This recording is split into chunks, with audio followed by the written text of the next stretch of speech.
The elegant showroom of sterling luxury yachts gleamed under soft, recessed lighting. Rows of polished yachts, their sleek hulls reflecting the shimmering water beyond the marina, beckoned the city's elite. Sales representatives in tailored suits greeted clients with practiced smiles, offering champagne and brochures filled with glossy photos of opulent sea adventures. Among the visitors was Derek Lawson, a tall, sharply dressed black man in his early 50s. His tailored navy suit fit him perfectly, and his presence exuded calm confidence. Derek wasn't here to browse. He was here on business. As the founder and CEO of Lawson Enterprises, a global investment conglomerate, he had purchased dozens of luxury assets over the years, including private jets, estates, and yes, yachts.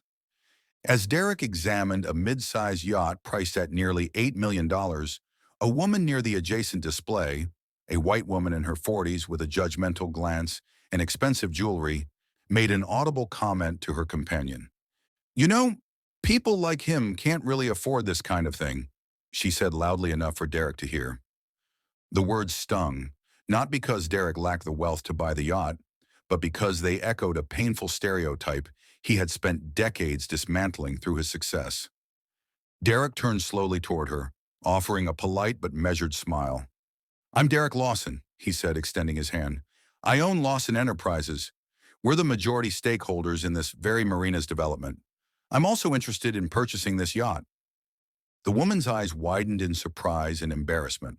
Her companion stammered, and a sales representative quickly stepped in, eager to smooth over the moment. "We would be honored to assist you, Mr. Lawson," the salesman said, bowing slightly. Derek nodded, then spoke gently but firmly. "I'm sure you didn't intend to be disrespectful, but comments like those remind us how much work remains to overcome bias, especially in spaces like this, where wealth and influence are often assumed to belong to only certain people."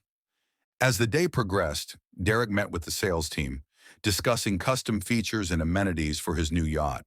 His presence alone reshaped the room's energy. Attitudes softened, deference replaced doubt.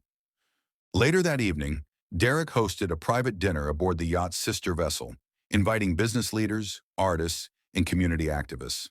The event celebrated not just luxury, but progress and empowerment. Reflecting on the incident during a keynote speech at the Global Wealth Summit, Derek said, "Prejudice isn't always loud. Sometimes it's a whisper in a crowded room, a doubt cast without cause. When a stranger assumes what you cannot afford, they don't just diminish you. They diminish themselves and the world's potential. Success isn't defined by appearances or assumptions. It's built on perseverance, vision, and breaking barriers. I want every young person who's ever been told you can't to know this. You can, and you will." His words were met with resounding applause. The woman who had spoken earlier eventually issued a private apology after meeting Derek and learning about his journey. The dealership also revamped their staff training to focus on inclusivity and respect. Derek's story became an emblem of progress, how wealth and respect should be granted based on merit, not skin color. As Derek stood on the deck of his newly acquired yacht, the sun setting over the harbor, he smiled quietly.